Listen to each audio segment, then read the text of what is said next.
Mixture. Mixtures are constituted by more than one kind of pure form of matter, known as a substance.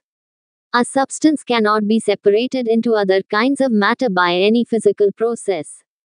Examples of the mixtures are salt solution, sugar solution, milk, seawater, air, sugarcane juice, soft drinks. Sharbat, jaggery, rocks, minerals, petroleum, LPG, biogas, tap water, tea, coffee, paint, wood, soil and bricks. मिश्रण. मिश्रण पदार्थ के एक से अधिक प्रकार के शुद्ध रूपों द्वारा गठित होते हैं, जिन्हें पदार्थ के रूप में जाना जाता है. किसी पदार्थ को किसी भी भौतिक प्रक्रिया द्वारा अन्य प्रकार के पदार्थों में अलग नहीं किया जा सकता है. मिश्रण के उदाहरण हैं नमक का घोल, चीनी का घोल, दूध, समुद्री पानी, हवा, गन्ने का रस, शीतल पेय, शरबत, गुड़, चट्टानें, खनिज, पेट्रोलियम, एलपीजी, बायोगैस, नल का पानी, चाय, कॉफी, पेंट, लकड़ी, मिट्टी और ईंटें.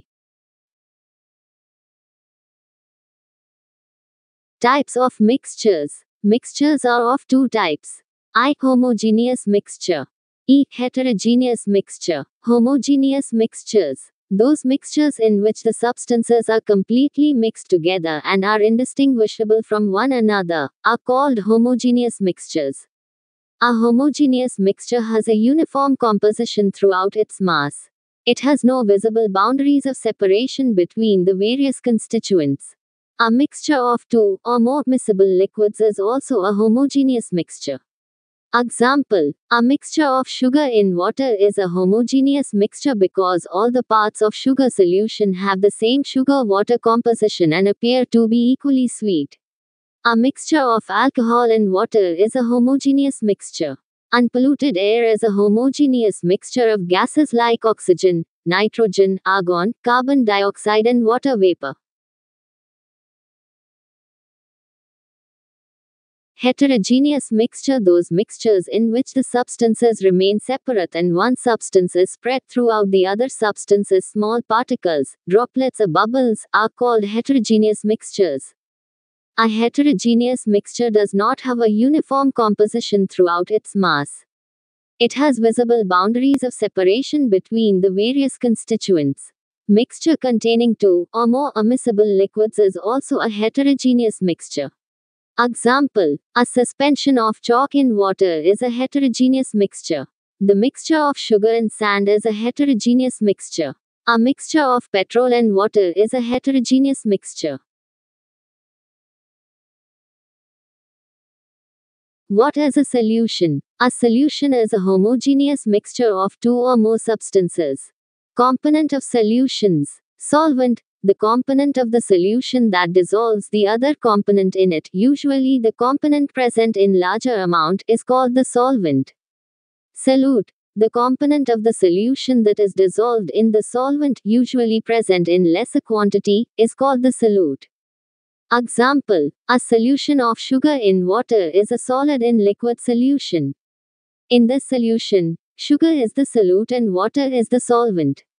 A solution of iodine in alcohol, known as tincture of iodine, has iodine solid as the solute and alcohol liquid as the solvent. Aerated drinks like soda water etc. are gas in liquid solutions. These contain carbon dioxide gas as solute and water liquid as solvent.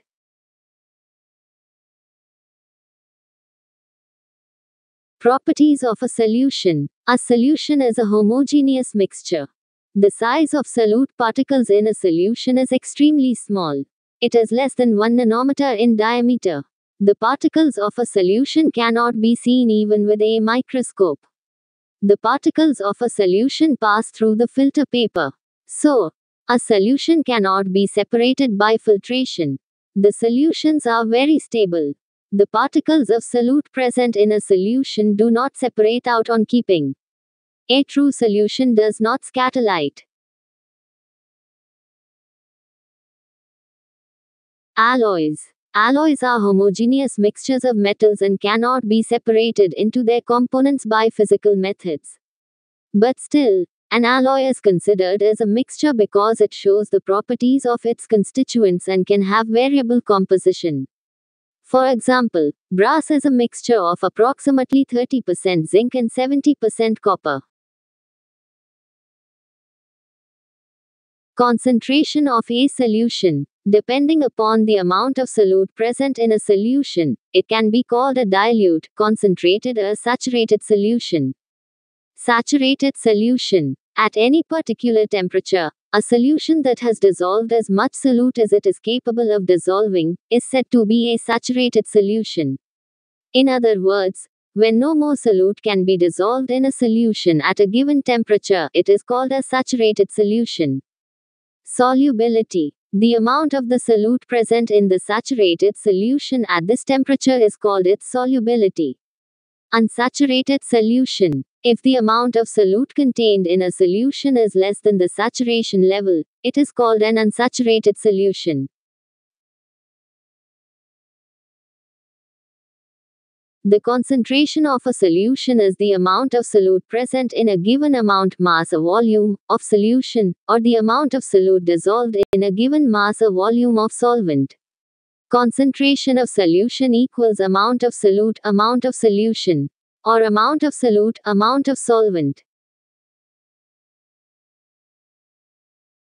Suspension. A suspension is a heterogeneous mixture in which the solute particles do not dissolve but remain suspended throughout the bulk of the medium. Example: chalk-water mixture. Chalk-water mixture is a suspension of fine chalk particles in water. Muddy water. Muddy water is a suspension of soil particles in water, sand particles suspended in water, and flour in water. Milk of magnesia. Milk of magnesia is a suspension of magnesium hydroxide in water. Properties of a suspension. Suspension is a heterogeneous mixture. The particles of a suspension can be seen by the naked eye. The particles of a suspension scatter a beam of light passing through it and make its path visible. The solute particles settle down when a suspension is left undisturbed, that is, a suspension is unstable. They can be separated from the mixture by the process of filtration.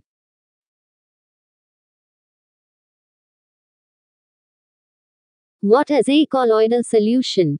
A colloid is a kind of solution in which the size of solute particles is intermediate between those in true solutions and those in suspensions. The size of solute particles in a colloid is bigger than that of a true solution but smaller than those of a suspension. So, a colloid is not a true solution. Example: soap solution, starch solution, milk, ink, blood, jelly, and solutions of synthetic detergents. Colloids are also known as colloidal solutions. Properties of a colloid. A colloid is a heterogeneous mixture. The size of particles of a colloid is too small to be individually seen by naked eyes. Colloids are big enough to scatter a beam of light passing through it and make its path visible. They do not settle down when left undisturbed, that is, a colloid is quite stable. They cannot be separated from the mixture by the process of filtration. But, a special technique of separation known as centrifugation can be used to separate the colloidal particles. The components of a colloidal solution are the dispersed phase and the dispersion medium. The solute-like component or the dispersed particles in a colloid form the dispersed phase, and the component in which the dispersed phase is suspended is known as the dispersing medium. Separating the components of a mixture. How can we obtain colored component dye from blue, black ink? Fill half a beaker with water. Put a watch glass on the mouth of the beaker. Put few drops of ink on the watch glass. Now start heating the beaker. Do not heat the ink directly. See that evaporation is taking place from the watch glass. Continue heating as the evaporation goes on and stop heating when there is no further change on the watch glass. Ink is a mixture of a dye in water. Thus, we can separate the volatile component, solvent, from its non-volatile solute by the method of evaporation. How can we separate cream from milk? Sometimes the solid particles in a liquid are very small and pass through a filter paper. For such particles, the filtration technique cannot be used for separation. Such mixtures are separated by centrifugation. The principle is that the denser particles are forced to the bottom and the lighter particles stay at the top when spun rapidly.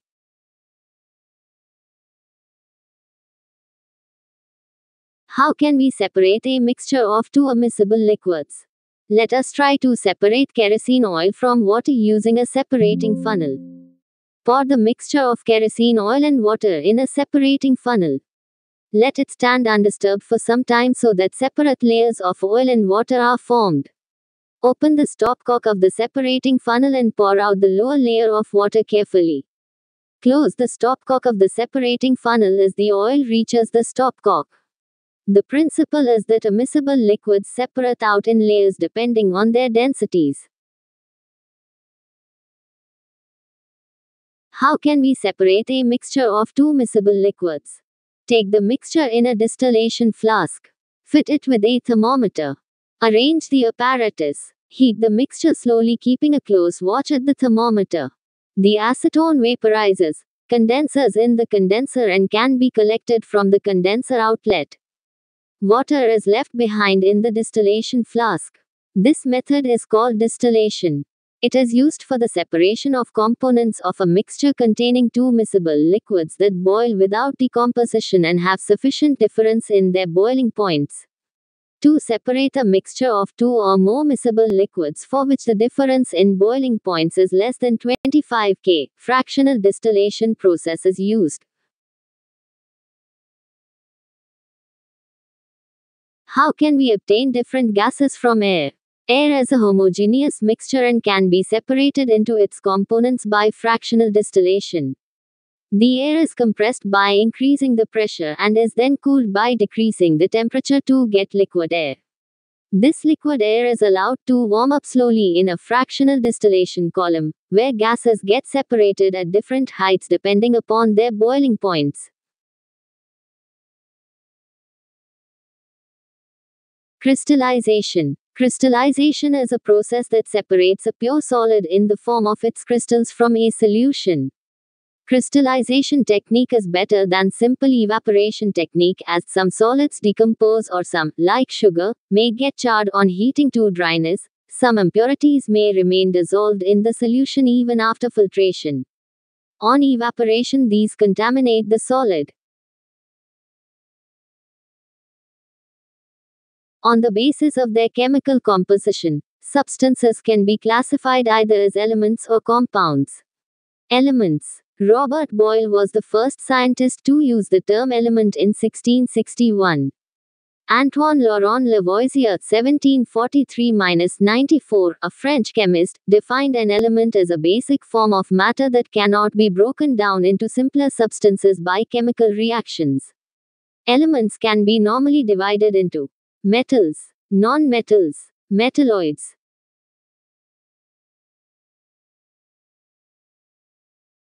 Metals. Metals usually show some or all of the following properties. They have a luster, shine. They have silvery gray or golden yellow color.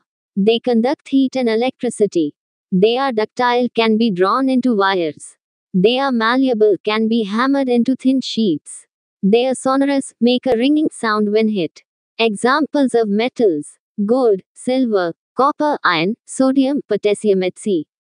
Mercury is the only metal that is liquid at room temperature. Non-metals. Non-metals usually show some or all of the following properties. They display a variety of colors. They are poor conductors of heat and electricity. They are not lustrous, sonorous or malleable. Examples of non-metals: hydrogen, oxygen, iodine, carbon, coal, coke, bromine, chlorine. Metalloids. Some elements have intermediate properties between those of metals and non-metals. They are called metalloids. Examples: boron, silicon, germanium. Compounds. A compound is a substance composed of two or more elements, chemically combined with one another in a fixed proportion.